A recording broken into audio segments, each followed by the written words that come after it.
राज्यात निवडणुकीचा धुरळा. 12 जिल्हा परिषदा आणि 125 पंचायत समित्यांसाठी 5 फेब्रुवारीला मतदान, असा आहे संपूर्ण कार्यक्रम.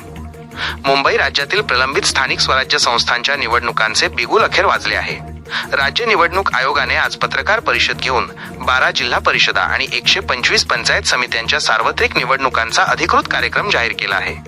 यानुसार येत्या 5 फेब्रुवारी 2026 रोजी मतदान पार पडणार असून अवघ्या 2 दिवसांत म्हणजेच 7 फेब्रुवारीला निकाल जाहीर होणार आहे. निवडणुकीचे महत्त्वाचे टप्पे. वेळापत्रक.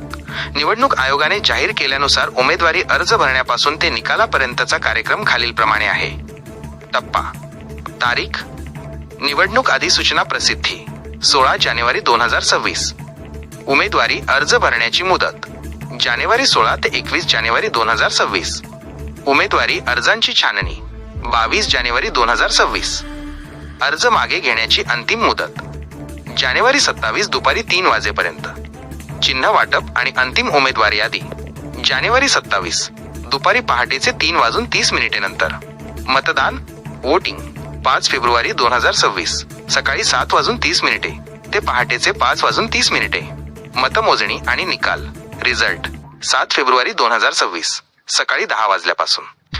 या 12 जिल्ह्यांमध्ये होणार निवडणूक. ज्या जिल्ह्यांमध्ये आरक्षणाची 50% मर्यादा ओलांडली गेली नाही अशा 12 जिल्ह्यांमध्ये पहिल्या टप्प्यात निवडणुका होत आहेत. 1.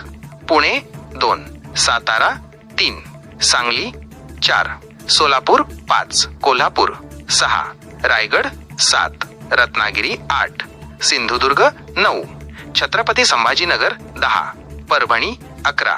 लातूर 12. धाराशिव. निवडणुकीची महत्त्वाची वैशिष्ट्ये. आचारसंहिता लागू. निवडणूक जाहीर होताच संबंधित जिल्ह्यांमध्ये आदर्श आचारसंहिता लागू झाली आहे. मतदान प्रक्रिया या निवडणुका ईव्हीएम मशीनद्वारे पार पडतील. Pink booth. महिला मतदारांची संख्या जास्त असलेल्या ठिकाणी खास पिंक मतदान केंद्र उभारली जाणार आहेत, जिथे सर्व कर्मचारी महिला असतील. जात वैधता प्रमाणपत्र.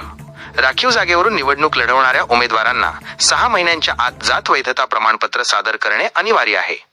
सर्वोच्च न्यायालयानं दिलेल्या मुदतवाढीनंतर निवडणूक आयोगाने हा वेगवान कार्यक्रम जाहीर केला असून ग्रामीण भागात आता राजकीय हालचालींना वेग आला आहे.